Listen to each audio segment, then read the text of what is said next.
Ethan Burke with Irongate Realtors. It's the Brick and Banter podcast. Today I've got... My name's Dan Zimmerman. I'm the owner and head instructor of Iron Wolf Grappling Club. Oh, yeah. Yeah.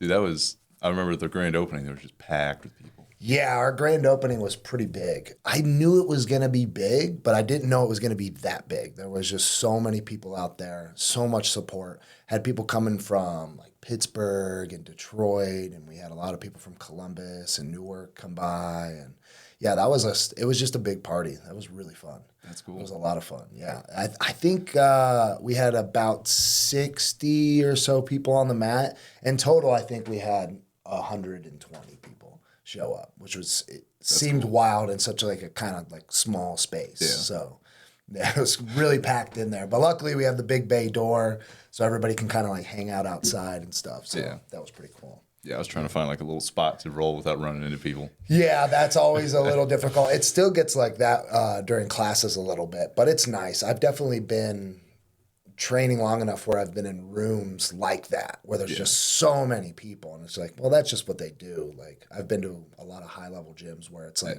they're a lot smaller than you think. They're not as big. Like obviously that's the goal, is like having massive amount of space. That would be amazing. But you know, you work with what you got for sure. And that, like, I saw some pictures of that place when it first started. Mm-hmm. It was just like rust and everything everywhere. And it looks completely different. Yeah, that was like almost like a passion project at that point, where taking something from it being like bare bones like that to a point where, okay, now it looks high luxury, kind of like the really studio. Like, yeah, I basically just tried to match the studio vibe in the gym as much as possible. But yeah, like the first project was working on the beams, like getting everything painted or prepped for paint. Yeah. That was the one thing that I didn't do, was actually paint, because I wanted it to be done really well. Yeah. I'm sure I could have done it, but it probably wouldn't have turned out like it did. And once the building was like painted and all that prep work was done, and the paint was done, then it started to feel like, okay, this is like real. Other than that, it was just, I was up there every day with a scissor lift and just grinding all the rust off the metal, getting that ready, and then prepping some of the wood, and then spraying the walls and prepping the walls. And yeah, that took about a week of work, and then another week to get it painted, but so worth it.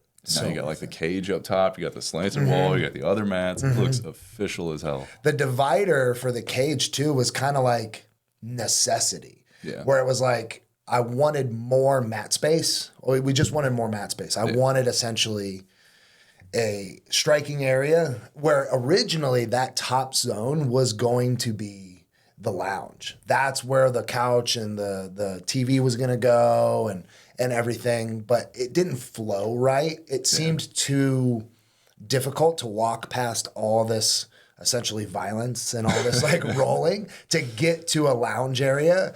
So it was more comfortable to like sit it down, and then made more sense to just add the mats up top. Yeah. But I needed some sort of divider for like insurance purposes so people don't fall into the other section. So the cage was kind of like the obvious answer. Nice. I had to do it. It looks really nice. People use it for the most part in the striking area, especially when we have the MMA guys come on Sundays and they're sparring. They utilize the cage a lot. Do you have MMA classes going, or just Not yet. That is something we plan. I've talked to an instructor. That is something I plan on starting this summer, and we'll get those rolling like 3 days a week. Right now we have Muay Thai 3 days a week. We plan on I'd love to add some judo, so we're kind of like, I'm in talks with a few people, and we'll probably get some judo going at some point, but wrestling will be first. Yeah. Then we'll get in that MMA here this summer and offer just more striking classes. So there should realistically be 6 to 7 opportunities for striking classes / open sparring a week. That's just like jiu-jitsu. We have multiple classes a day, and we offer classes every single day. Despite like open mat, it's not really a class, but it is sort of a workshop. How big are your open mats getting? Open mats are getting big, especially because we now partner our open mats with Queen City Grappling Club, with Ruben, obviously where we come from, where you currently train, where I got my black belt under Ruben. He's been such a good mentor. And honestly, like as far as like people I've met in this space and in this jiu-jitsu space, just like genuinely care about their students and want to see them grow, and it only benefits each other. Yeah. Like, so he's got big open mats, I have big open mats. it's best to just combine them, like just to have them really large. And that way too, because we're an affiliate, like, so we feel like a team. Yeah. Like, so we want to combine them as big as possible. Mine feel bigger because the mat space is smaller. So it just looks like there's more people, but it's usually the same amount of people at either. Nice. Yeah. Yeah. So they've been really nice. Do you have people like driving in from far away? Over training for so long, I've met so many people, and for whatever reason, like I still feel like an imposter syndrome. Like I'm still a guy learning jujitsu, whether I have a black belt or not, and accolades in said sport. It definitely feels really weird to have people that want to travel and train with you and stuff. And so I definitely feel a type of responsibility to those people. But yeah, we've had people visit from Hawaii, and we're really close to Right Pat too. So we get a lot of people, and then the word just kind of grows from there. But like anytime they come back in town, they're always visiting either for an open mat or they'll stop by for a class. So a lot of people from Pittsburgh, Columbus, like a lot of people that I know that I've gone around and I've trained with, they'll come in and stop in whenever they can. Say, how'd the people from Hawaii hear about you? That was kind of like Right Pat. This his name is I think his name was Kanan, and great guy, phenomenal grappler, really good. Just in Right Pat, was asking around the area, was told about our gym, and started coming, and he was here for like 2 weeks, and it was just a fantastic time having him in here. Again, out from Hawaii, just phenomenal grappler, really good having him in the room. And I think being that close to Right Pat too, when people have to come for work or they're visiting or whatever, like I think like we're gonna get a lot of really good people just stopping in. I'm really excited about it. Yeah. You planning on doing any like far trips yourself, like when Ruben went to Japan?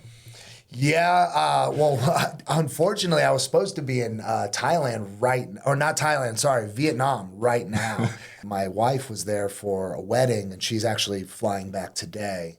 But again, we're like 5 months into the gym being open, so I'm like, I feel like I can't step away. Yeah. Although there are plenty of people in place that can step in and coach and teach classes, I just feel a responsibility to the students and the gym to have a presence, and I can't really step away right now. Yeah. But yeah, eventually I plan on like going overseas and training, or definitely, I know there's a lot of people talking about Thailand right now. We have a few students who are trying to get ready for some like fights, and they just want to kind of go over there and train. There's really good jiu-jitsu over there too, in Phuket specifically, which they call it like Fighter Island.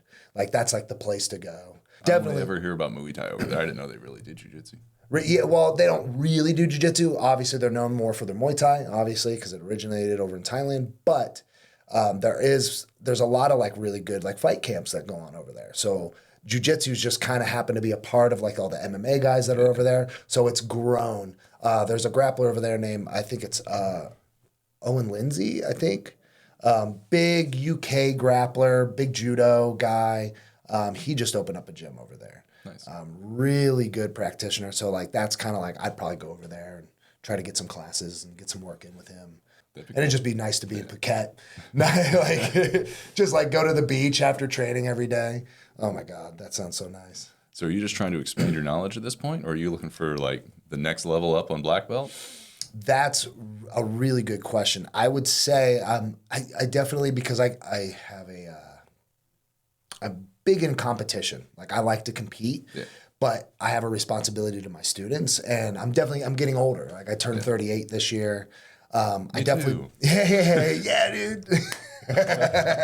We're getting there. So like we've been grappling, like, and we can get into that, but like I definitely feel more responsibility to the students. So expanding my knowledge as much as possible. It's not necessarily like going there to like get more training. It's more like training is just kind of like a product of like the positions that you're in, and you're there, you're learning, you're getting the training in. But it is, so I'm trying to expand and see kind of like what works, find out new ideas, and bring that and expand that to my students. So, that's cool. Yeah. Yeah. Going to different places and cross training and seeing what different techniques other people use.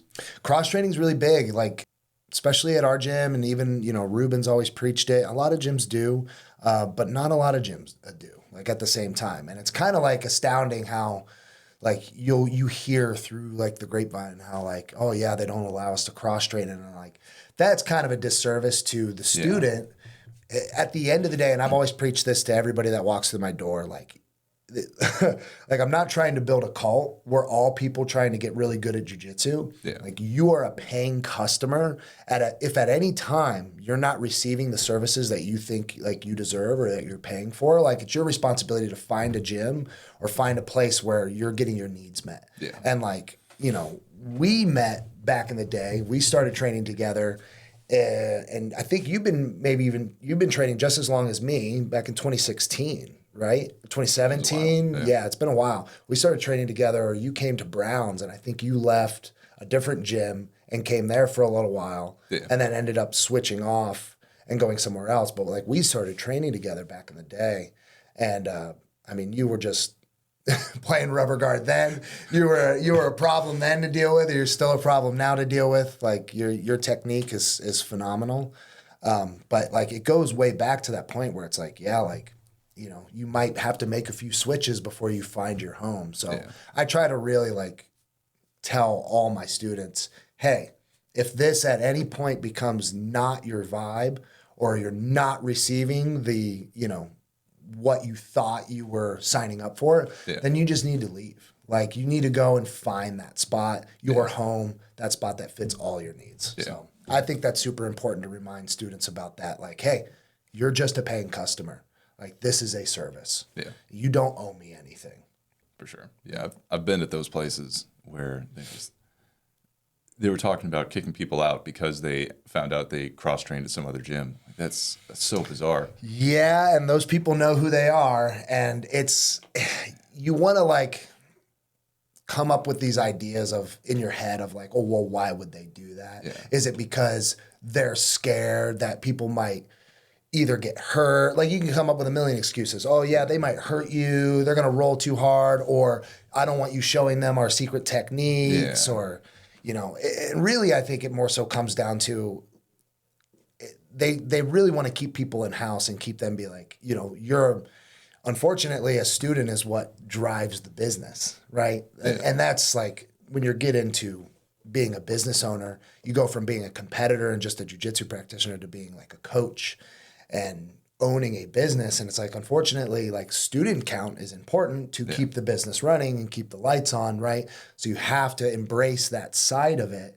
But I think it gets to a point where it becomes they demand it so much of their students. They're like, I need you to stay here. I don't want you to cross train, because they're worried about losing that income or that extra student. And that's when it like starts to really lose its value. I think, because again, it's at the end of the day, they're a paying customer. Anything it takes for them to expand their own jiu-jitsu, and a lot of times it's cross-training. So if the gyms can just come together in the area and understand like, hey, just cross-train, like you're at a phenomenal gym. This is great, but go somewhere else, roll with somebody else, get a different perspective. It's only going to help your jiu-jitsu. And then you go back home, you discuss it, you know, at your gym with your instructors, tweak it, make it yours. And it's just going to benefit you and your gym in the long run. Yeah. Realistically. So, yeah. It is interesting to think about different reasons why they wouldn't want the cross training. Like you said, the secret sauce. They don't want you to go out there. There's no secrets. Yeah. There's no secrets. It's all everything's on YouTube. Yeah. Everything's on YouTube. Everything's on Instagram. There's a million instructionals. There are zero secrets. I think it's an old school way of thinking, right? Yeah. And you'll tend to see it from a lot of gyms that have just been around for so long, and guys who are a bit older who've just been doing jiu-jitsu for 30 years. Like all respect to them, but like that old school way of thinking is just, you know, I've got all the answers, you know, you'll get all the information you need here. And it's like, man, like if that guy that's saying that, or in that instructor, is a 250-pound man, maybe he's jacked, maybe he's not, whatever. Maybe he's in amazing shape, maybe he's not. But with my 180-pound frame, we're different. The way you're going to apply technique is going to be different than the way I need to apply technique. Yeah. Being a coach and understanding that and pointing your students in the right direction to be like, oh, I've got guys that are 250 pounds. They're not going to invert the way that I invert. Yeah. So that's not the answer for them, right? Yeah. So finding somebody or giving them a better idea of like, your body type, your style, this might be a better avenue for you. Or even just being like, hey, there's a guy down the street. This is great. Go to his open mat. Like ask him this question. Maybe see what he says. Again, it's about that student and helping them progress and get their needs met, essentially, right? Not just holding on to that student and being like, I've got all the answers. Don't cross-train. They're going to hurt you. And it's like, no, they're not. Everybody's just trying to get better. The body mechanics are a big deal with that. I never really thought about it from like a coaching perspective, but I've definitely been in classes where they showed a move and I was like, that doesn't feel right for me or my body's type or my style. Like, I'm just not going to remember that one. Absolutely. But it makes sense that you'd want to know all of it so you could teach everybody because everybody's going to like different stuff. Absolutely. Absolutely. I mean, we have different body types. Me and you, I cannot play the game that you can play. You have been gifted with insane flexibility, and I wish I would give you, I would trade a lot of my jiu-jitsu knowledge for your flexibility, just because the different like aspects of how you can retain guard, the way you can control people's posture, it's just different for me, right? So I can't necessarily teach you rubber guard or all those positions that you want to know that fits your body type, right? So it's just going to be a little bit different. So I would just point you in the right directions and be like, here's some really good instructionals. We can drill this stuff. We can work on this stuff together. I think one of the biggest differences between knowing the difference between being a coach and an instructor. Yeah. Where I look at it, what an instructor is somebody who's going to come in, he's going to show a move, right? He might talk, a few details, but then that's it, right? They go home, that's it. Everybody goes home. Where when you're being a coach, you kind of have the same game plan. You come in, you're either teaching a position, you're doing positional sparring, playing games, you're showing a move, just like an instructor would, but you're thinking of it and adapting it to each person's body type, pointing them in the right direction, and then expanding upon that and being like, well, this person needs to more so wrestle up off of this position, or then this person needs to more so play guard and start entering it on the legs. Like everybody might have different avenues. So a coach's job is more so looking at every individual and seeing what their needs are and trying to meet that as best they can. Not just being like, I think, who knows, maybe I'll get burnt out 30 years from now and become just an instructor. Like, here's the move, there you go, and then be done with it. But I try not to be. I want to be a good coach. And again, with traveling and going, like, how can I get more information to be a better coach? Even just not even so, like, if I'm going to maybe a really high level room, like maybe I, travel and I go train at like Kingsway or whatever, like maybe I'm just watching how they're structuring their class and how they're presenting the information to their students. Can I now adapt that and then use that in my teaching, right? Never just being like, yeah, I've got it. This is the perfect way to teach, right? I always want to be adapting and I always want to be changing. So there's always something to learn. There's always something to learn. Yeah. And I think a lot of the older guys who are like just been doing jiu-jitsu for a really long time, they're kind of like stuck in that way. They're like, I know the best way because this is the way I learned. But again, not everybody learns the same way. Yeah. And recognizing that's super important too. How many people do you have actively training for like competitions, and how many are just like hobbyists? Yeah. At any given gym or my gym specifically? Yours specifically. Mine specifically, and it's very surprising because again, we're only 5 months in. I would say we have because our student base is still really small, I would say it's honestly like 25% that are actually like training for jiu-jitsu. Now, obviously, pretty good. But again, student base is small, so that's why that number is so big. When you get up to like 200 students, it's going to be more like 5%, if not way less than that. And that's just how it is. Now, you can structure your gym in a way to where like you only want competitors, and that kind of like pushes hobbyists aside a little bit. Yeah. I think you want to kind of be somewhere in between. And you can always have classes, like we have a competition class. Yeah. It's specifically for the competitors. We have an all levels class. Technique is easy enough for almost day one students to learn, but the pacing is going to be high enough to where all the higher level belts, they're getting something. They're working their positions. They're working the technique that we've talked about. And so everybody's benefiting from it. So you can just structure it in a way to where everybody benefits, right? And you don't have to be one versus the other. What's the technique for teaching somebody who it's their first day of jiu-jitsu? They don't know even the names of the positions. Now, I've taught a lot of fundamentals for a very long time. Obviously, with the way I started jiu-jitsu, I started teaching really early on, and I was very passionate about it. It needs to be simple enough that somebody's first day walking in, they can understand it. Now, you have a set curriculum, so they're always going to hop in either like a few steps down in a move, right? But it always starts with an initial, like, this is like what I would refer to as our default position. And you can look at that through anything. Like we'll just use like side control as an example, right? So every day they're going to drill the same, getting in your frames, shrimping, knee inside the hip, right? Framing, getting to close guard. They're just going to drill really simple basic movements. So every day we discuss that position again, and then we adapt upon it, right? Now we're like escaping, we're going ghost escapes, we're going underneath, we're wrestling up, right? It's kind of difficult for sure because you don't know how everybody's like skill level is going to be, if you know how they learn, because everybody's going to learn differently. But making the technique fundamental enough and simple enough, and starting it and having them drill the same thing every single day and then adapting upon it, I think is a good key to help like day one students like not feel so lost, right? They at least walk away with something. If they didn't get the arm bar or the triangle from close guard, like that's fine. But like, did they learn how to sweep somebody, or did they learn how to control the position and break posture? That's great, right? So that would be something you just try to like focus on every single day, and eventually they adapt, they get better, right? It's always, when we first start, it's always frustrating. Everybody usually has a very similar story. Got choked out by some kid or some guy a bunch and got beat up. 16-year-old came in and kicked my ass. Yeah, that was me. I got choked out by this 16-year-old like 4 times with a triangle because I was just trying to wrestle and bully through him. And I was like, wow, everybody has that realization. Everybody, everybody has that realization. If the ego takes over and you're like, man, I didn't like that, you just don't show up, or you're like, hey, I'll be that good one day. I just got choked out a bunch. Like, he learned this, I can learn this. If you can have that realization on your first day, then you're going to stick with jiu-jitsu for a really long time. Same exact thing. Go in there, get your ass kicked.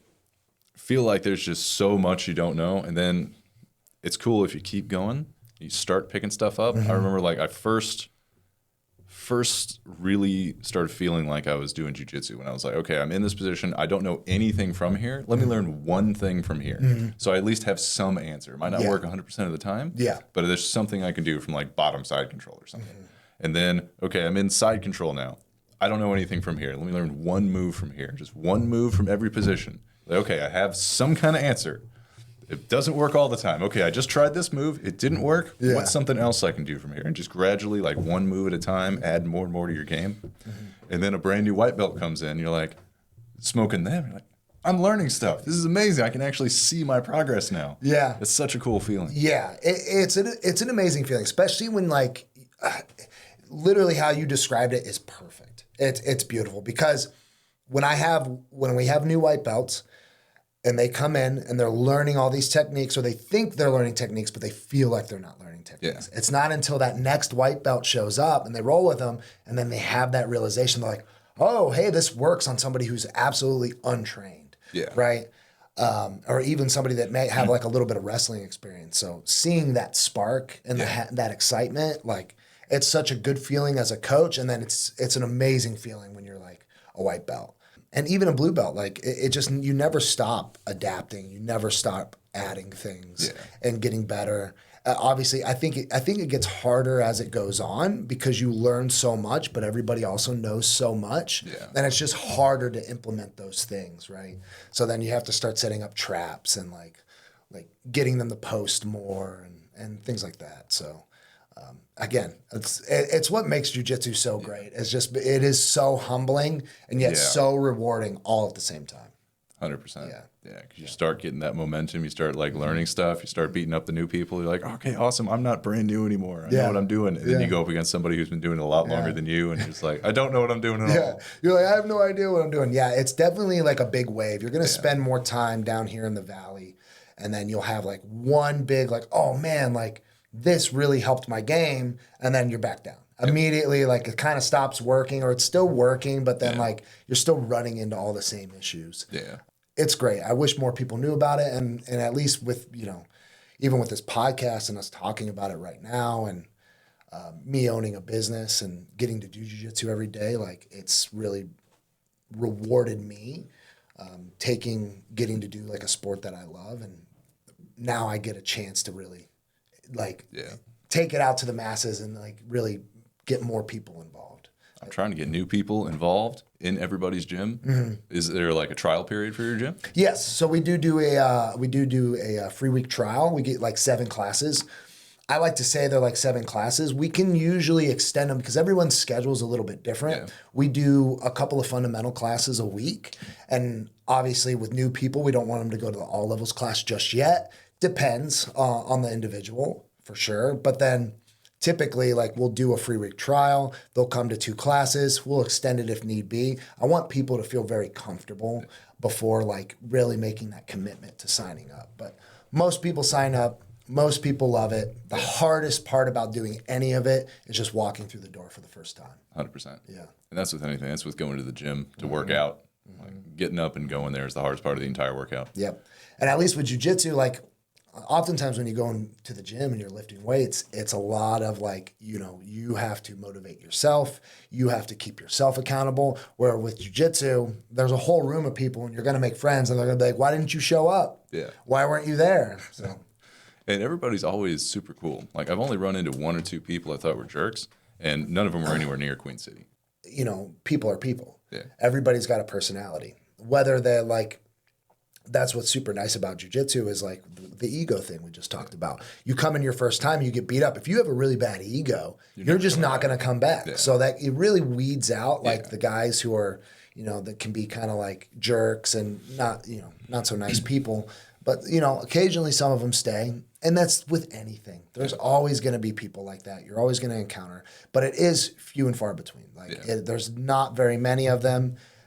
I know with Queen City, with my gym, with Fifth Shield, with Submission Systems, with Mendocino, with everybody who's kind of been, affiliated with Queen City, everybody really they really instill a good, like, vibe and a good environment with all of their students. Like, if it's not fun, then, coaches or us as gym owners, we're doing something wrong. Like, it needs to be fun. It needs to be inviting. And I really try to push that heavily at my gym.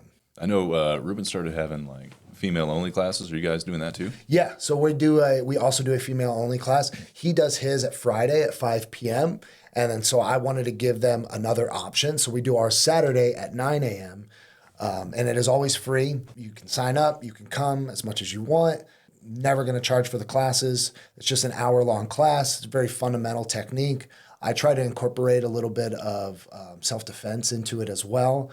I've tested through like the Gracie combatives. So I know a lot of the combatives, and we try to involve as much self-defense as possible. But we make it fun. We play a lot of games. So the more free women's classes we can get, the more option for women to come and get training in, which is great. That's cool. Yeah. I can definitely understand wanting to do that. Going and roll with a bunch of sweaty dudes who probably don't.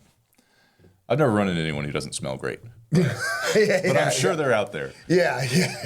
How many women do you usually get in class?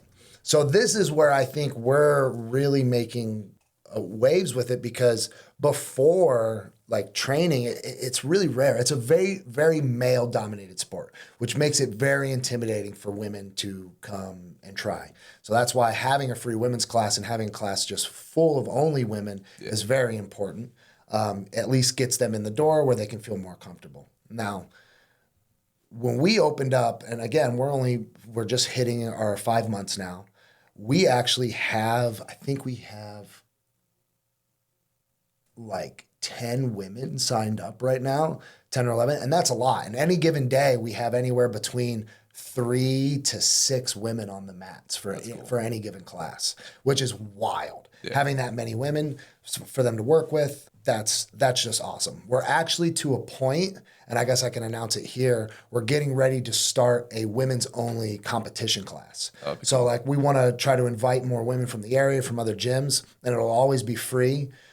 Just people that are trying to get ready for competitions, whether it's like traveling and big competitions or even just local stuff, just giving them a space to where they can do a comp class or just get competition style training with just women. So they're at least getting good size matchups for the most part, not having to go up against big guys who are just going to lay on them. And yeah, like, I run into that. Yeah, I run into that too. Like you don't want to have to get teamed up with the 250-pound guy. Like it's not fun when you're like walking around at, a $135. So yeah. And there are women out there who want to do the competition classes. I was just on vacation one year in Seattle, and I just visited a random jiu-jitsu gym there. And I told them I was from Queen City, and one of the girls was like, I know Queen City. I watched them on Instagram. They had the ladies only classes. Like, yeah. Like, that's awesome. Seattle, yeah. you know about this. That's crazy. I mean, that's awesome. So like clearly Ruben's doing something good. Yeah. Having the women's only classes. And again, some gyms that have just been around for so long, they have a lot of women, and it's amazing. Like trying to just get more women involved in the sport is super important. Trying to make it less intimidating for them and giving them a space to where they can come learn self-defense, do a cool activity, something fun, be a part of a community is super important, right? And with Queen City and Iron Wolf, like that's just our goal. Yeah. That's our goal, is trying to make it more inviting. So I'm really excited getting ready to start this competition style women's only competition class. So I'm pretty excited about that. That'd be cool. Yeah. Do you have kids classes too? Yes, we do offer kids classes. They're pretty small right now. Again, we're only 5 months in. I haven't done a whole lot of advertisement for it, but we have a couple of really good students. Like they love it. We do a lot of games, and it's slowly building out. So we do offer kids classes. They're every day we do those at 5:30, from 5:30 p.m. to 6:30 p.m. Gotcha. We run 4 kids classes a week. Potentially, as it starts to open up more and more kids want to compete, we'll potentially offer like a kids competition class, right? For specifically like people, like if they want to compete, we need to simulate the environment, and that's all it really is, right? Yeah. Gives them more opportunity to roll, which every kid loves to roll. That's their like favorite part. It's every adult's favorite part too, right? They kind of push the technique to the side so they can do more rounds. So trying to offer up those space and that time for them. Yeah, I went to one class at a different gym just to explore and try new stuff, and they didn't roll at all. And I was like, what? I'm sad now. Really? Yeah. Yeah, that's interesting. Rolling is obviously it's so much fun, but it is unlike any other sport where you can actually troubleshoot all of your positions, right? Rolling is the part where we can find out if this works or not and what is actually going wrong if we're not able to make it work. And we can adapt on the fly. Like, unlike any other sport, you get to just troubleshoot it and test it in real time. There's nothing else like that. I mean, obviously with striking sports and Muay Thai and stuff, you get to spar, you get to see if it works, but you take a lot of damage doing it. Even those light hits to the head, we found out, build up. Yeah, build up over time for sure. But with jiu-jitsu, obviously there's a little wear and tear on the body. Like it is a physical sport. It is, as far as like longevity, you can do it for a really long time. I mean, you can go pretty hard with it too. And and you can still go to work the next day. You don't have a concussion. You don't have a black eye. I mean, randomly, like, accidents happen. Yes. But it's an accident. Exactly. Nothing is intentional. People will bump. You'll get bumped in the mouth, or you'll get hit in the eye occasionally. But it's really rare. Yeah. It's honestly really rare. Like the amount of people that actually get injured, it's very rare, especially when you're working with that person and you know how their style and how hard you can go with them, and it really comes down to just like trust. You trust your teammates. They're not going to injure you. Nobody's going to extend an arm. Like, more so, injuries occur just from the most random stuff. It's never the actual submission. It's almost never like getting put in an arm bar and getting hurt from there. People will just be really light. Yeah, unlike any sport, you can go 100% and just not get injured and go to work the next day. Yeah, it's really sick. Like the worst thing that ever happened to me was we were doing sweeps. And I just put my hand down wrong and I dislocated a finger. Oh, okay. And I've been doing this for like basically my whole life. Yeah. And that's the worst injury I've ever had. The worst one, yeah. Yeah, just a wrong little post and a little tweak, yeah. Yeah, I've had a few. I've definitely like a lot of my injuries just come from competition. Yeah. Where competition is just going to be a little bit more like you're out there, they're trying to submit you, you have to tap, right? And then that's your safety net, right? At any point you're uncomfortable during a roll, you can always tap, right? And then that just stops the round. It's definitely important to be at a gym where you're comfortable with everybody, and then you can start taking it up and getting to that point where, you know, you can roll really hard and really safe at the same time. Yeah. And realistically, you can get hurt doing anything. Like if you go to the gym and lift weights, people tear muscles all the time. You see those horrible videos of like bicep tears and people are deadlifting. All the time. Yeah, I've seen so many injuries. And I come from a skateboarding background. Like I've been skateboarding since I was 8. I've gotten injured so many times. I've broken elbows, wrists. I've basically I've rolled my ankles countless times. Each ankle is just basically just a toe hold. just full roll my ankle, bruised, swollen. It's definitely every sport you're going to get injured, but I've definitely gotten injured the least amount in jiu-jitsu for sure. I've taken some bigger injuries. I guess the biggest injury was just having to get surgery on my finger. But that was just grips in the gi and then got it twisted. Yeah. So, and that's about it. But it's fine. Like my hand's fine and stuff. Other than that, I've had very minor injuries. And that's wild for basically a combat sport. Mm-hmm. Mm-hmm. Yeah. Yep. Because you can always tap. If it's it hurts too much, you can just tap. Yeah. Just yep, you got me. It was interesting correlation. I was talking to Q about it a little bit. You have the option where you could go to the gym, you could go to a jiu-jitsu class, you go to an MMA class, whatever, and there's potential for you to get injured or potential for you to get hurt. Or you could sit on the couch all day and there's a guarantee that you're going to get yourself hurt. You're going to get heart disease. Everything could be wrong with that. Absolutely. And that's what people don't see, I guess, or understand about jiu-jitsu when they look at it. They just see a bunch of people wrestling and grappling. Yeah. They think it looks funny. They think it's a little that's not. Yeah, that's not necessarily for me, but it is exercise. There is cardio involved. You're dripping sweat at the end of every class. You're dripping sweat. So I've met so many people that have just lost so much weight doing jiu-jitsu. They're not even competitors. They're not taking it that serious, but the movement every day. Yeah. Like you said, sitting on a couch all day, every day, coming home after work, having a few drinks, all that stuff can add up over time. Oh, yeah. Right? So at least getting out of the house, and for me especially, it's time away from distractions. Yeah. My phone, especially when I wasn't coaching all the time. It was just this is my time away from just the internet and stress. It was a big release of all that, and just being a part of a community and being with friends.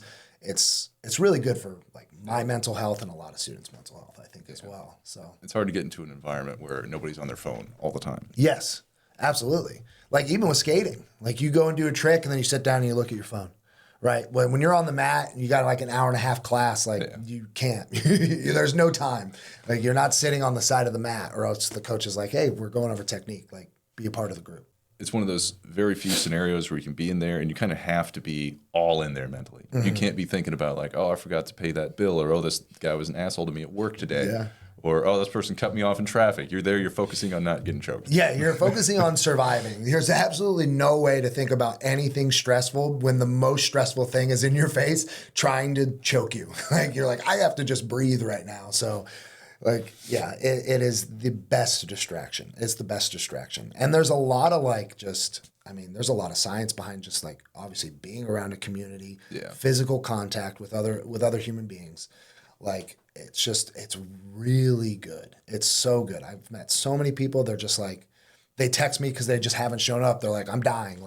This is I'm feeling depressed. I'm not at the gym right now. And they want to make time. And I think that's another thing is time is a lot of people have excuses and it's not to throw shade on people, because a lot of people have very legitimate excuses. We have kids, we have, families, people you got to take care of. The responsibility to them comes first.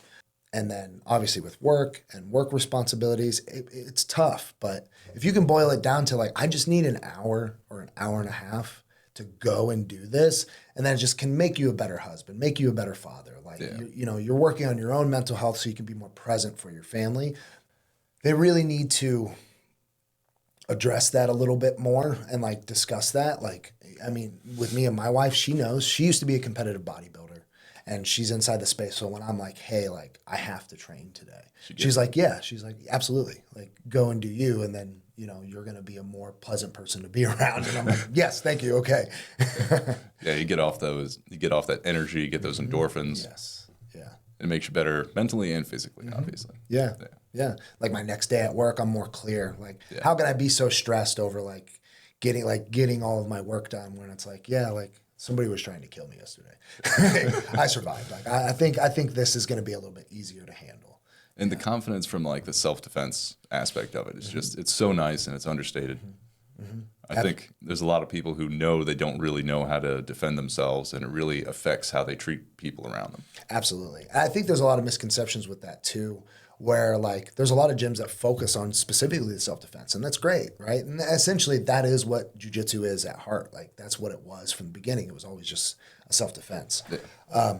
And then there's been a way where you can turn it into a sport. Now, there's downsides to both, I think. When you start turning it into a sport, people gamify the system. Yeah. So they start doing things you wouldn't typically do in a self-defense situation. Like people in a spot for points and shit. Exactly, yeah. Right? You're pulling guard, you're on your back, right? Now we've seen like in like MMA or like if you watch UFC, you see these instances pull up where people are still playing guard and there's still a lot of defensive like positions. With all that being said, I don't know a single person that only trains sport jiu-jitsu that couldn't defend themselves in a street fight. Yeah. They're knowledgeable to know, like, I don't want to be on my back, right? He's going to try to throw a punch. So I want to be in a good dominant position, either on top or be able to make my distance away from my opponent. Yeah.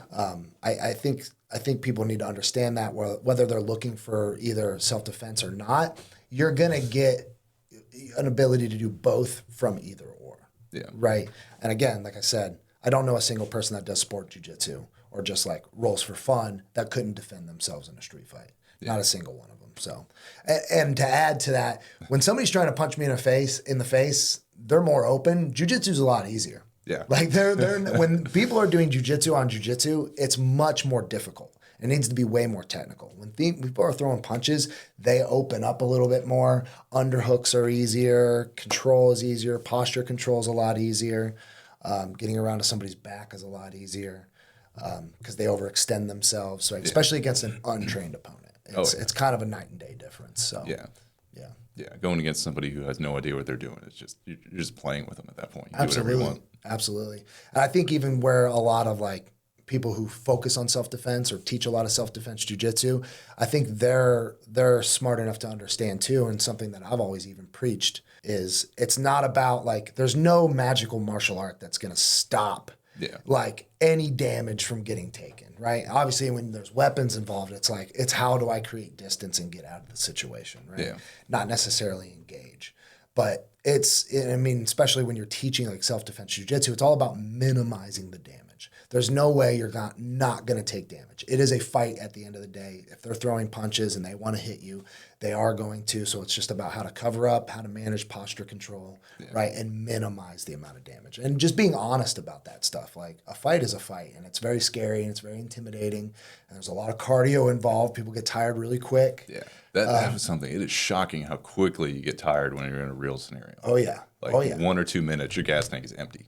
And even if you're just going to your first jiu-jitsu class, like it's not overly strenuous. You're not doing a whole lot, but you will get tired really quick because you're finding yourself squeezing and holding on to stuff like really hard, and then you just gas yourself out super quick. Even people that are like exercising all the time, like there's very specific ways you can exercise for jiu-jitsu to help like, well, one, your longevity through the sport. Like strength and conditioning is just super important when it comes to jiu-jitsu. So you can continue to do jiu-jitsu and just keep your body healthy. Yeah, in a self-defense situation or a street fight, like you'll get gassed really quick. Even just coming to jiu-jitsu for your first time, you're like, wow, okay, that was a little bit more like cardio intensive than I thought. Not as much as you would think, right? Especially like in a fundamentals class, it's just probably going to be a lot slower pace. But yeah, it's a lot of cardio. like the self-defense aspects of jiu-jitsu is it's like having a full tool belt. Like if you need to stop somebody real quick and efficiently and kind of brutally, you could. Yes. Or if you're in a scenario where that's just not really what you want to do, you can just hold them in a position where they can't do anything until the cops come. Absolutely. Meanwhile, if you know Muay Thai, all you know how to do is knock somebody out. That's the only tool in your tool belt. Yeah. They're getting knocked out. Yes. Yeah. You're going to be causing a lot of damage to them. Yeah. Jiu-jitsu is nice for that, where you can minimize the amount of damage inflicting on your opponent and either subdue them or put them unconscious. So then you can like flee the situation. Yeah. Right. And then there's a million just factors when it comes to like self-defense stuff. Like, are there multiple people? Does he have friends? Like, we don't want to necessarily be on bottom. Like, there's so many factors that get played into it. So always keeping that in mind is super important as well. And you've trained some striking as well, right? I think it was weird. I didn't see you for a long time, and then I was at an old-timey boxing match, and it was like, Dan's going to be Yeah, I did. So when I was 19 in my hometown, there was like a karate dojo, but they also did like Dutch kickboxing. So that's what like the instructor there was like originally like a Dutch kickboxer and trained a lot in that and had a lot of fights. And when I jumped in, like he was mainly just doing a lot of karate, but then he added a later class for specifically Dutch kickboxing. So I started with that. And then I had friends that did Muay Thai, so I would go and train with them. So when I was like, 18, 19, I did like kickboxing and Muay Thai for about 2-3 years. So I started with that. But then life and every excuse in the book, and I was super into just lifting weights, and I was also skateboarding a lot at the time too. But I tried to like, get into trades, and I was working a lot. So I really only just made time for lifting. So I stopped.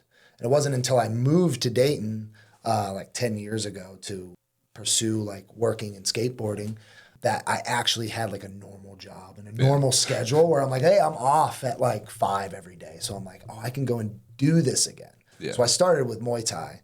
I started going to Brown Institute of Martial Art. I started doing Muay Thai over there. And then I was like, well, I was 27 at the time or 26. And I was like, I want to do MMA. Like I'm getting older, but I want to do MMA. Yeah. So I started like, I need jiu-jitsu if I'm going to do MMA. And I just fell in love. I got choked out a bunch. The wrestler came out of me and I was like, this is so much fun. So I would still do Muay Thai and I would do it the whole time I was still training there, but like jiu-jitsu became the main focus. I just fell in love with it. Yeah. I think I did my first competition after like 3 months of training. Nice. Yeah. In the gi. It was like trapped in close guard for like 6 minutes, just not knowing how to get out. Yeah. So just jumped into it a little early. But it was fun. I think I got first in that competition though still. But it was not good jiu-jitsu. I think I'm on the podium, my belt's tied wrong. Nice. That's just like, it's like up and down, just like, did it. Insane. I remember I went to a couple like kids jiu-jitsu classes and they're like, oh, Naga's coming up, you should go do that. Yeah. So I did the only thing I had done is a couple gi classes and then I went to a no gi Naga tournament and I was like, I got the guy in guard. I had no idea what to do from there. So that was the entire match. Was he was trying to get out, and I kept him there. And then he got the first takedown, so he won on the 1 point that he got. I was like, I don't think I'm ready for a tournament yet. That's exactly how my match went. When I was stuck in the closed guard, I got the first takedown, I got points, and I just couldn't get out of the closed guard. Ref's like, you got to get out. I'm like, I'm trying. Like, I don't know what I'm doing. I don't have a coach here. I'm just trying to stand up, and I can't. I think that's how everybody's first jiu-jitsu match goes. Yeah. Yeah, it's a lot of the same. Like, I think a lot of people have this same, like we discussed before. Everybody has like the same experience, right? Yeah. And it's the reason, like that same experience is the reason you stay. Yeah. And it's great. Yeah, I think competition is really important too. Like, I don't push competition on all of my students, but I do recommend it. I think it's important, especially if you're just a hobbyist, to be like, okay, like, we can go do something local if you want, and just you can feel that intensity. Because if you need to use it out in the street, it's going to be this intense, right? So I try to recommend it. I don't force it upon anybody. I do like it when people go and compete. We can really start to see the holes, see how you react under that pressure. It's not the same pressure as when you're rolling in the gym with people you're very comfortable with. Although it might feel high and intense, it's just not the same. It's absolutely not the same. Somebody you don't know how they're going to react. They're going to put a different pace on you. So it's important. Yeah, that level of anxiety from a tournament it gets up there. Yeah. Do you deal with a lot of anxiety when competing? Yeah, that's kind of why I stopped. Like I only did a couple, and it's just the anxiety level just spiked for no reason because I didn't even really care if I won or lost. Yeah. It was just sitting there having a panic attack before the match, and it's like, why? Yeah. I didn't get it. You want to know the secret to that? Definitely. It doesn't get any better. Nice. You just adapt to it. You adapt to it. Because I get bad anxiety. And I'll still get anxiety. I think that's like a big misconception is like you see a lot of people that have been doing it for so long. And some people, they just don't get anxiety. They've just competed. That's just their mindset. I think confidence has a lot to do with it, right? Just being confident in yourself and in your ability to be like, not get subbed. Everybody's going to process it a little bit differently for sure. But it never gets easy. And more people than you think have anxiety. I have asked a lot of some of like the highest level guys in the world, like some of the best competitors in the world. And I ask them, like, do you get nervous? And they're like, yeah, every time, right? But I think the more you do it, the more you get comfortable with it. The anxiety doesn't really go away.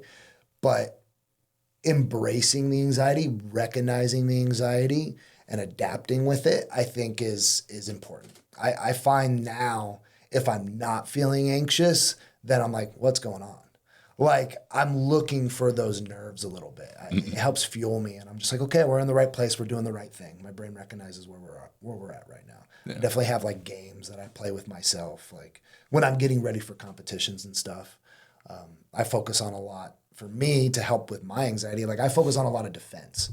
I just play out of really bad positions, like get my back taken, I play off bottom, and I build that confidence to where, okay, I do not think I'm going to get submitted. I'm really confident in escaping a lot of stuff. So I'm like, if that's the worst that can happen in a match, then, and I don't think it's going to happen, then what do I really have to be nervous about? Yeah. Like losing on points, like not a big deal. Yeah. Letting go of the win, too, is also, I think, really important for some people because we put a lot of pressure on ourselves to win, especially when you're a new white belt trying to compete. Yeah. Under a new banner or a gym name, you feel like you have this duty or this pressure to the gym to represent the gym, and you're representing yourself. Yeah. Like you're not representing the gym in that sense. Like you really need to just like do it for yourself, like try to deal with that anxiety because that's just a lot of added pressure. All your family, your friends might be watching you.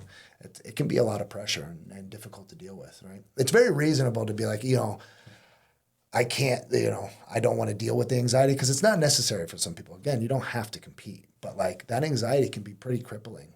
Or one of my first like white belt matches, I think it was with Queen City. Mm-hmm. I was rolling with somebody and I was just having a full blown like panic attack. It was like, that's a great way to compete. Yeah. Just like shaky, you can't breathe and anything. And the guy just like laid on me and he had his gi. So I like couldn't breathe and I'm having a panic attack. So I was like, and I tapped. Yeah. Because like I probably could have got out if I was thinking more rationally, but I just wasn't. And I couldn't breathe, so I was like, screw it. It was the first match. Yeah. But what was interesting is I had a bunch more matches after that. And since I'd already lost that first one, I was like, all right, cool, I already lost. Didn't matter. Yeah. I ended up winning like 6 after that. Yeah. And that's usually how it goes. And like that recognizing. The first match is always the worst. Even for me, it's always the worst. Afterwards, my heart is just racing. And then after that, I'm really calm. So first one's always the worst. But yeah, once you can let go of that win and that pressure of like, I have to win, it's a really good it's really good for your mental health and your just ability to compete. Everybody's going to deal with anxiety. I think grappling industries, like local ones like that, they're really good because they're not single elimination. So just because you lose doesn't mean you're going to still have like 3 or 4 more matches. Like even if you lose, you could lose all of them, but you're still going to have all those matches. So it can really help take away that pressure, I think. I think one of my first competitions, I didn't recognize I was having anxiety. I was wondering why I felt like so dizzy and I was going to pass out in between matches. And I just kept like pushing through it. And then afterwards I was like, man, what was that? It wasn't until way later on and more competitions starting to like actually like recognize like what anxiety was. And I was like, oh, I'm having anxiety. Yeah. Like I'm putting so much pressure on myself to win. And then after that, it started to get a little bit, it got bad and then it would get better and then it got bad and then it would get better. Yeah. But consistency is super important. And then even still doing competitions and feeling that anxiety, how are you going to feel during an actual altercation? Yeah. Right. So building up that tolerance, I think, can be really important. I only had one actual altercation. The jiu-jitsu came in very handy. Really? Did it? Yeah, I haven't. So I haven't gotten. I would love to hear the story if you're willing to say it, but yeah. So I told it on a different episode. Oh, did you? Yeah. So I didn't know if you've already said it. But. It's all right. I'll say it again. It's a fun story. So I started dating this girl who had a crazy ex-boyfriend. Okay. And he showed up when I was there. Okay. And ended up like kicking the door in and coming in. And what was funny, he threw a punch, but you could tell by how he like lifted his shoulder back that he didn't know what he was doing. Yeah. So as soon as he went like that, I was like, okay, well, I'm going to win this. Yeah. I just instantly knew. You're like, all right. Thank God he didn't have a weapon or something, because that would have changed real quick. Yes. But he ended up like cutting my eyebrow because I like kind of leaned into the punch, and I grabbed him. We fall into the couch. I get him in a triangle while we're on the couch. Fall off the couch. We end up breaking a coffee table, and I lose the triangle during that whole thing. I'm sitting on him for a second. He goes to like stand up. He gets on all fours, and I'm like, well, that's a mistake. So I hopped up on his back, sank a rear naked choke, and he had, I remember it was over his chin, but he had a giant beard. Yeah. So I just grabbed a fistful of his beard and like lifted his head up and just sank that and choked him out, and then just held him there till the cops came. Dude, I've never heard this story. That's amazing. It was cool. Yeah, I mean, and when you add in like the self-defense aspect, like you can be a little bit more brutal. Yeah, like, easily. Like I could have choked him to death. Yes, yeah. But even like grabbing the beard and lifting, that's not like typically something you would do in sport jiu-jitsu is like grab the beard to move it out of the way. But he had a nice handle on his face. Yeah. You're like, this is really good control right here. Yeah. Like, keep your beard long, sir. That's a wild story. I never knew that. I've never heard this story. It was nuts. Yeah, the cops came. They arrested him. I think he ended up getting... It was a weird charge. It was like aggravated burglary or something. Yeah, he broke into a house. And there was I'm sure there was assault charges. That's wild. But it worked. It worked really well. How was your anxiety while it was happening, or did it just happen so fast? It happened so fast. It's funny because I've been in a lot of situations where not necessarily me, but like you see people yelling at each other and you think like something might happen. Yeah. And then they just leave. Yeah. And nothing ever happens. Mm-hmm. And I just seen that so many times. Like I wasn't even thinking he was going to do anything. Yeah. Until... Like even after the door got kicked in, I thought he was going to come in and start yelling. Yeah. And nothing was going to happen. That yelling, that verbal altercation is when that anxiety starts, the anticipation, right? When at least he came in and was just like, hey, you have no time to think about this. I'm going for it. And you're like, all right, like you just react naturally instead of getting in your own head and overthinking it and like, oh, how's he going to come at me? He's going to argue with me right now. Like, where is he stepping? Like then the anticipation and the anxiety starts to build up. But it is cool when you've been doing jiu-jitsu for that long and just the instincts take over and you're just like, I wasn't thinking about anything. It was just move. How long ago was this? How long have you been doing jiu-jitsu at this point? Let's see. That was probably like 2017 or so. Okay. So that was a while ago. Yeah. All right. So you were like a blue belt at the time? I was still white belt. You were still white belt. Okay. Yeah. But again. But I've been doing it for a long time. Like I lived in Oklahoma for 3 years and there was nothing to do in Oklahoma.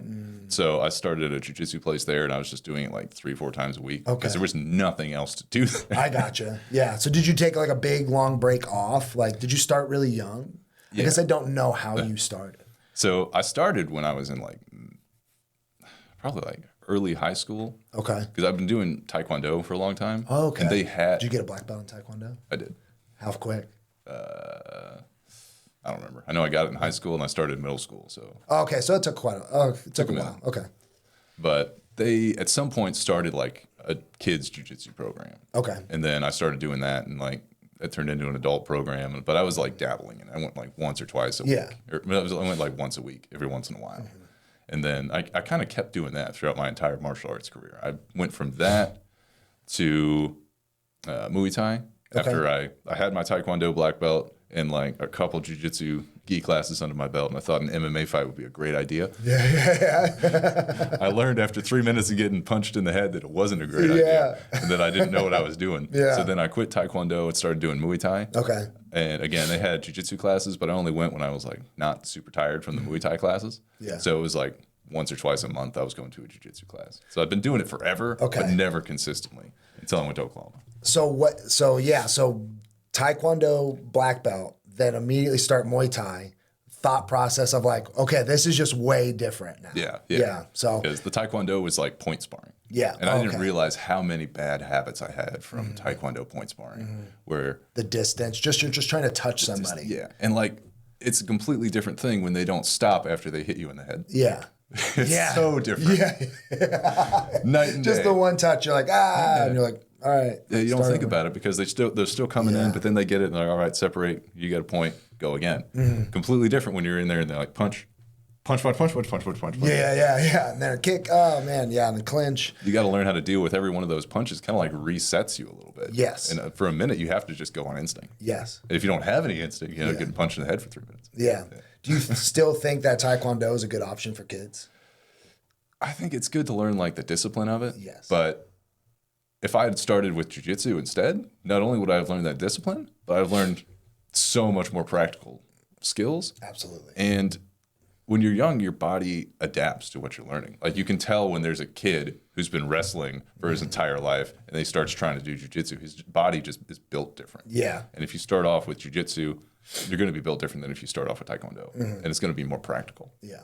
By far. Yeah, absolutely. I really wish I had done that, but I don't even know if that was even an option back then. I'm sure it was somewhere, but no one was talking about jiu-jitsu back then. This is like 2004, 2005 when I started. There wouldn't have been very many options back then. It just depends on the town that you were in, especially like, having like kids programs and stuff like that back then. Very, very few and far between. But like having exposure to it back then, at least like you had options, right? I 100% agree. I think martial arts in general, any kind of martial art is good for kids, but like 100%. if you can really like nitpick or choose jiu-jitsu or even wrestling, just getting your kid into wrestling at a young age is phenomenal, like for self-defense or just for practical use in general. I really wish I had done that. Yeah. I mean, I wrestled a little bit. I wrestled in middle school and I wrestled in high school. I wish I had done it younger. There was, in my little town, there was a place called Summit, and they did jiu-jitsu there.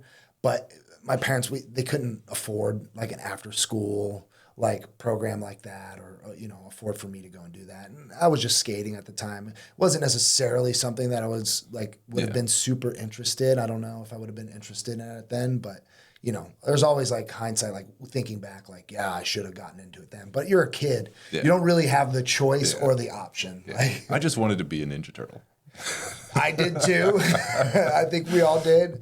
Watching a lot of like Jackie Chan movies growing up, and Bruce Lee and the Ninja Turtles, which is their 35th anniversary right now of the like second film. I got an ad for it, and it's like playing in theaters, and I'm like, man, I might have to go and see that. I have to go see that.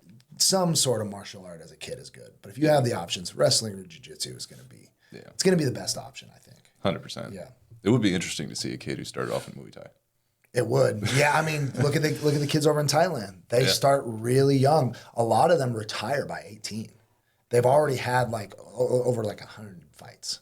Like by the time they're 18. That's cool. It's also kind of scary. It is kind of scary, yeah. So like, and they're going like full blown in a lot of those fights too. So, but like that's why they stop kind of really young, and so they don't take a lot of that extra impact. But they definitely have it like for as far as like Muay Thai for kids, they've got it figured out over there. And it is brutal over there. I always see like Instagram feeds of just people who went to Thailand on vacation and went to like Muay Thai class, walking around with like legs bandaged up and stuff. Yeah. Like they do hardcore over there. Yeah. Oh yeah. We have a lot of friends. I mean, we have our friend Graham who trains at Queen City, and he comes over to Iron Wolf, and he went over with a buddy of mine. I think he was just over there recently, but he was over there like a few months ago, and they were over there for a month. And when they got there and they started training, they asked both of them, they're like, you guys want to fight like next week? And they're like, all right, yeah, why not? And then Graham ended up fighting for a title and won. He beat this guy, and he won a title, which was so sick. Like, you're just like, he's been training like Muay Thai and striking for a really long time. So he's not a slouch. Yeah. So like they gave him like a title. He was ready. Yeah. And he always kind of stays on, but he gets over there. I think both of them got sick right before, and they were like, you're going to fight. And they're like, all right, I guess we're going to fight. And then he ended up fighting for a title, winning it. And they're like, all right, I guess we're just going to continue to train now. But he like injured his foot during that too. So yeah. When I was doing Muay Thai, I knew I never really wanted to do like the tournaments. Mm-hmm. So I just trained, and even that was awesome.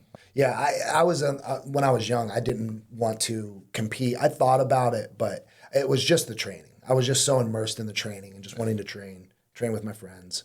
Yeah, wasn't until I was older that I was like, yeah, this is something I wanted to kind of do back then, but just didn't have the time to do it. Random note. I wanted to ask, how'd you come up with the name Iron Wolf? Yeah, I know it's kind of a crazy name.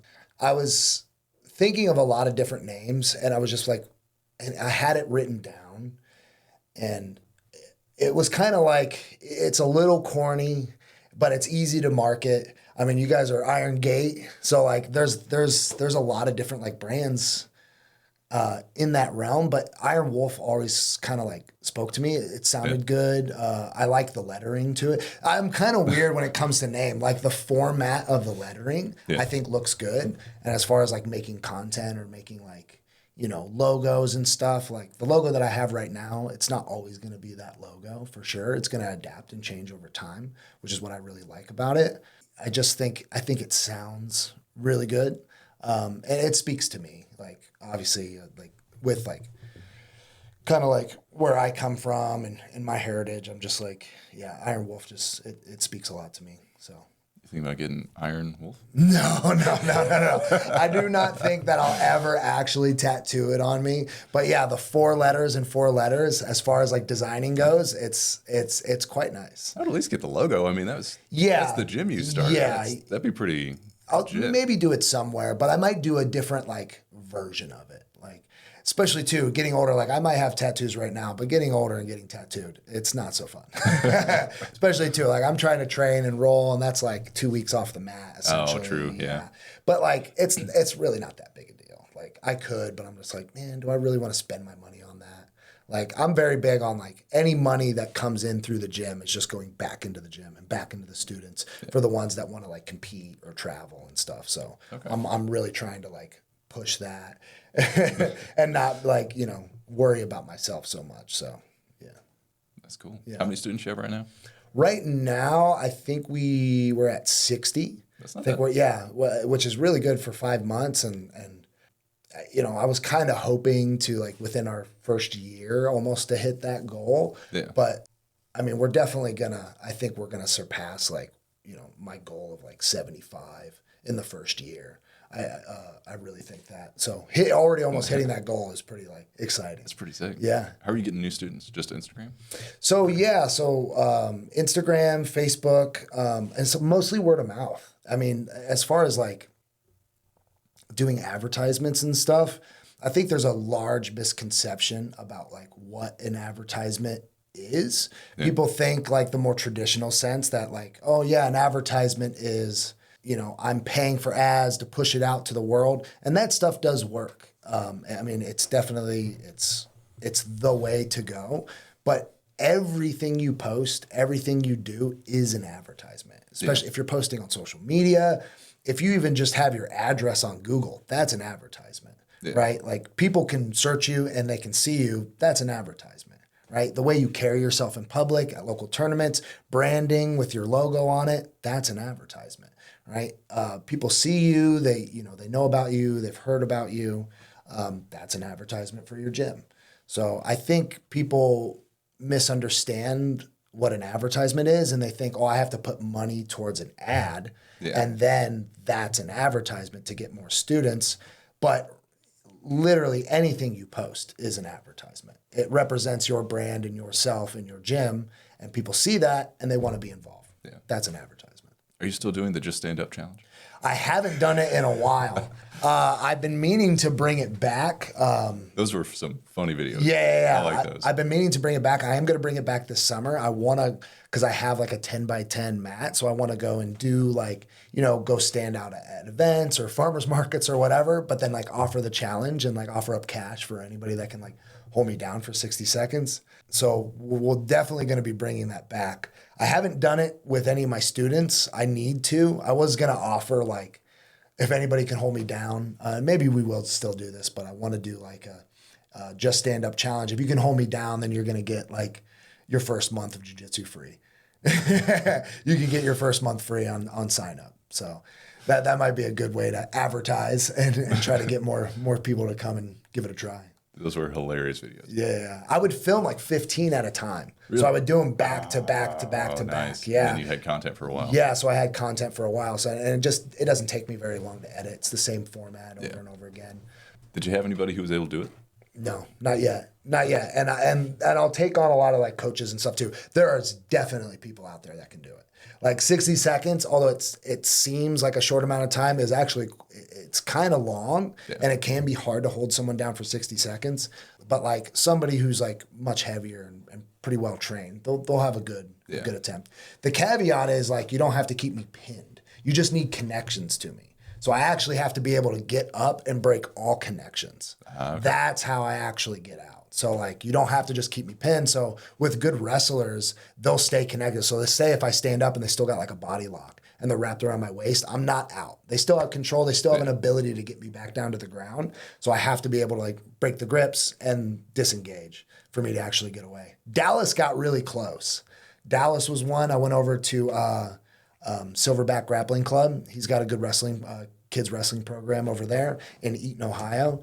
He got really close. He ended up latching onto my ankle and was holding on pretty tight, and he made it pretty tough to get away. And he would just reattach to the other leg. I ended up scrambling out of that. So we'll bring him back. I look forward to it. You trying to do one? I don't think I'd be able to. I know I wouldn't win. Yeah. It'd be fun, though. Yeah, it could be fun. Yeah. I got to start giving out like free t-shirts and stuff. I'll do it for the social media. You have to break all grips, so I can just koala bear your leg. Yeah, honestly, yes. You could koala bear. Like, people are going to figure out a way to hold on to me. That'd be my only chance. Yeah. If you just wrap me up. I mean, if you get me in a closed guard and You've gotten out of my closed guard a bunch. Yeah, but if we're not sweaty, then it's going to be hard to slip out. But yeah, I might have to just stand up and hold you there, but that would be terrible too. You'd still be attached. I couldn't get you off. Yeah. I'm down. That'd be a good video. Yeah, we'll have to do one. Appreciate you coming out. How do people find you? How do people find your gym? So you guys can find me on social media or Facebook at Iron Wolf Grappling Club. You can look us up on Google. You can contact us through our social media. You can send a DM. You can email me through info@ironwolfgrapplingclub.com and keep track. If you guys want to try a free week of jiu-jitsu, come in, fill out the free week trial, and then we can get you going. And it's an awesome spot, beautiful place, great detail, great instruction. Can't recommend it enough. Dude, awesome. Thank you for your time. Thank you so much, man. Appreciate it, man. I appreciate it so much, man. This was great.